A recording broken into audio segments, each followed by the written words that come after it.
안녕하세요. 오늘은 야곱의 씨름에 대해서 함께 나눠보겠습니다. 씨름이라고 한다면 보통 우리가 알고 있는 한국적인 굉장히 전통적인 이 씨름으로 생각하실 수도 있겠는데요. 이 지렛대 원리를 잘 알게 되면 상대의 중심을 빨리 무너뜨릴 수 있는 어떤 그런 효과성이 또 극대화될 수가 있거든요. 이런 씨름이 아닙니다. 전통 씨름이라고 한다면 우리가 힘과 이 기술로 싸우는 걸 텐데요. 야곱이 맞붙은 이 상대는 힘과 기술로 해볼 상대가 아니었습니다. 야곱의 상대는 성경 본문 24절 말씀 보시면 어떤 사람이라고 기록이 되어 있습니다. 물론 이분의 존재에 대해서는 신학자들 간에 많은 논쟁이 있습니다. 천사라고 말하는 학자들도 있고요. 그리고 하나님의 육신을 입은 구약에 나타난 예수 그리스도라고 말하는 분들도 있습니다. 그리고 하나님의 이 천사의 이 겉의 형상을 입은 그런 분이라고 이렇게 주장하는 학자들도 있습니다. 아무튼 하나님의 목적을 따라서 일한 것이기에 우리 이 시간에는 하나님이라고 우리가 이렇게 정하도록 하겠습니다. 자, 그러면 이 오밤중에 그리고 새벽까지 이 둘이 씨름을 하게 된 이유는 무엇일까요? 야곱은 라반의 집에서 떠나서 다시 고향 가나안으로 돌아와서 형 에서라는 이 복수의 화신을 다시 맞닥뜨려야 하는 그런 상황에 있었습니다. 그리고 하인들을 통해 들은 이 정보로는 형 에서가 무장한 군사들을 이끌고 자기에게 다가오고 있다는 안 좋은 소식까지 들은 상태이죠. 형에게 줄 그런 이 뇌물과 같은 선물 공세와 또 자신들의 이 가족들까지 긴 행렬로 이어서 언제든지 자기는 맨 마지막에 있어서 도망갈 준비를 해왔던 이 야곱에게 고향 땅에 들어가기 직전의 마지막 날 밤, 이 밤은 긴장과 두려움으로 쉽게 잠이 들지 않았던 그런 시간이었습니다. 그런 상황에 갑자기 누군가가 씨름을 걸어서 이 싸움을 걸어왔던 것이죠. 오랜 시간이 지나도 힘겨루기가 결정이 쉽게 안 났습니다. 야곱은 이분이 바로 자신이 베델에서 만난 하나님이시라는 걸 깨닫게 됐습니다. 하나님과 싸움을 한다. 자, 하나님과 힘겨루기를 한다. 인간과 하나님과의 싸움, 이것이 상상이나 가십니까? 씨름의 이 성패를 떠나서 우리는 먼저 이 야곱의 인생을 먼저 돌아봐야 될 것입니다. 그는 인생 자체가 싸움의 인생이었습니다. 그는 태어날 때부터 형의 이 발꿈치를 붙잡으며 형을 이기려 하며 이렇게 태어났었죠. 결국 동생으로 태어나게 되자 어떻게 했습니까? 자신의 능력으로 형을 속여서라도 장자권을 뺏어왔습니다. 그는 도망자 신세가 되어서 삼촌 라반의 이 집으로 가게 되었지만 그곳에서도 또 싸움을 했죠. 무림의 세계는 넓다라는 이 말 들어보셨나요? 나보다 더 능력이 대단한 그런 고수들이 많다라는 거죠. 자기보다 더 잘 속이는 이 라반의 이 갑질에 야곱은 속수무책으로 당할 수밖에 없었습니다. 하지만 칼을 갈고 갈아서 결국 자신의 능력으로 또 여기에는 하나님의 도우심이 좀 더해져서 라반의 모든 재산을 역전해버리고 그리고 이 집안의 싸움의 승리자가 결국 자신이라는 것을 나타내죠. 그리고 이제 자신의 고향 땅으로 돌아가는 순간입니다. 그런데 여기에서마저 또 하나님과 겨루어서 또 싸우는 것입니다. 야곱이 그의 노년에 자신의 인생을 이렇게 평가했는데요. 정말 험악한 인생을 살았다라고 이렇게 바로에게 말을 했었습니다. 정말 이해가 되죠. 근데 이 말도 안 되는 이 싸움, 인간과 이 야곱과 하나님과의 싸움, 누가 이겼을까요? 야곱은 정말로 하나님과 대등한 싸움을 했다라고 기록되어 있습니다. 날이 새도록 씨름을 했다고 해요. 그리고 25절 말씀을 보면 하나님은 야곱을 도저히 이기지 못함을 깨닫고서 그를 고꾸려뜨리는 이 방식으로 하지 않으면 이길 수가 없을 것 같아서 야곱의 환도뼈를 쳐버립니다. 야곱의 이 승부사 기질이 얼마나 대단한지 하나님이 못 이기실 뻔했다는 거예요.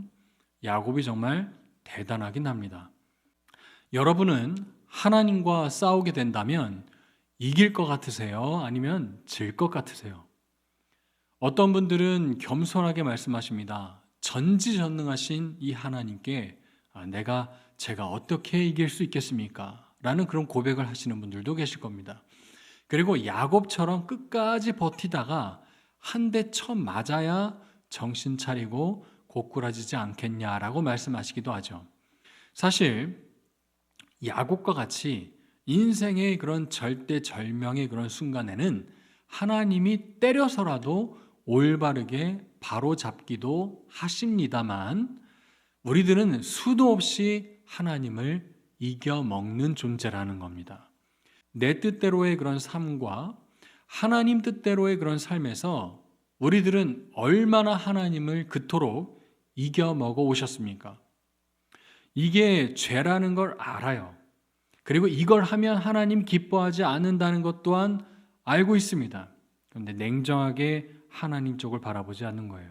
하나님 말씀을 기억하지 않으려고 하는 겁니다. 그리고 결국 내가 원하는 걸 하신 이 모든 경우들은 다 하나님을 이겨먹은 것입니다. 인간이라는 존재에게 나의 뜻이라는 게 내 뜻대로 하고 싶어하는 이 욕구가 얼마나 강력하고 센지요. 하나님을 무시하는 욕구가 얼마나 강한지요. 그래서 하나님과 씨름을 해도 밤이 새도록 절대로 내 뜻을 굽히지 않는다는 게 바로 이 죄악된 인간의 모습이라는 겁니다. 그러나 하나님은 택한 백성이 그렇게 자유와 방종으로 치닫게 그냥 내버려 두지 않는 하나님이십니다. 하나님을 붙잡는다고 한다면 이겨먹으려고 붙잡는 그런 존재들이 아니라 정말 하나님만을 믿고 의지하는 그런 붙드는 백성이 되기를 원하시는 하나님이시죠. 그럴 때 하나님은 하나님의 뜻을 위하여 하나님의 택한 나의 백성을 위하여서 우리를 쳐서라도 올바르게 되돌려 놓으시는 하나님이십니다. 뭐야?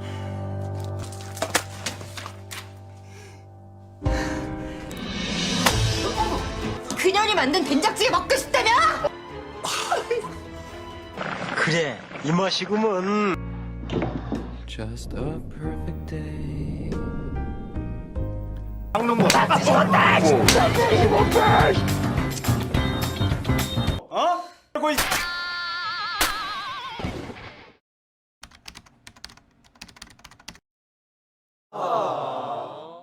뼈가 어긋나서 중심도 제대로 서지 못하는 그런 쩔뚝거리는 이 야곱이요. 이제 처절하게 붙잡아야 할 것은 나의 경험, 나의 능력, 지혜가 아닌 하나님 한 분뿐이라는 것을 새롭게 깨닫게 됩니다. 그리고 이제 하나님을 올바르게 붙들죠. 하나님의 축복을 구합니다. 하나님께 정말 다시 한 번 더 나의 인생을 붙들어 달라고 간구합니다. 하나님이 야곱에게 주신 이 축복은 무엇일까요? 돈을 주셨을까요? 하나님이 명예로움을 주셨을까요? 무병장수를 야곱에게 주셨을까요? 그런 걸 선물로 주지 않으셨습니다. 하나님은 그렇게 자신의 모든 것을 내려놓고 하나님만을 붙드는 자에게 주시는 축복, 바로 새로운 이름을 주셨다는 것이죠. 고대 근동에서는 이름을 이렇게 지어준다는 것은 나의 소유라는 그런 의미가 있다라고 말씀을 드렸습니다. 이제 내 인생의 주인은 육신의 아버지인 이삭도 아니요, 그리고 나도 아닌 오직 하나님이라는 겁니다. 그래서 이스라엘이라는 이 새 이름을 허락해 주셨습니다. 그런데 이 이름의 뜻이 또 참 재미있는데요. 이 이름의 뜻은 하나님 그리고 사람들과 겨루어 이긴 자라는 뜻입니다. 분명히 야곱은 씨름의 대결로는 졌어요. 씨름으로는 졌습니다. 그러나 나의 것을 다 내려놓고서 하나님만을 붙든다고 할 때, 그럴 때 하나님은 우리에게 승리자라고 불러주셨다는 것입니다. 이 이름은 야곱에게만 해당되어지는 그런 국한된 의미가 아니라 교회와 우리 성도가 그리고 내가 어떻게 해야 하나님의 백성으로 승리할 수 있는지를 보여주는 좋은 모델이 되는 것입니다. 창세기 33장 이후로 이 본문 말씀 이후로 야곱은 더 이상 야곱이라고 속이는 자로 불려지지 않고 승리자라는 이스라엘로 불려지게 되죠. 내 힘과 그리고 내 능력으로 이렇게 내 마음대로 할 때에는 근심 그리고 걱정, 잠도 오지 않았던 이 야곱의 모습처럼 살아가게 되는 것입니다. 그러나 우리가 붙들어야 될 것, 또 내가 붙잡아야 될 것은 오직 하나님밖에 없다라는 것을 깨달으시기 바랍니다. 야곱의 이름으로 또 혹은 자기의 이름, 내 이름으로 살아가려고 하지 마시고 오직 예수님처럼 하나님의 종된 모습처럼 겸손하게 이 땅에서 순종하시며 하나님이 칭해주시는 그 승리자의 이름으로 살아가시는 우리 복된 예수가족 청년부가 되기를 소원합니다. 감사합니다. 따라가는 것 바로 승리라네.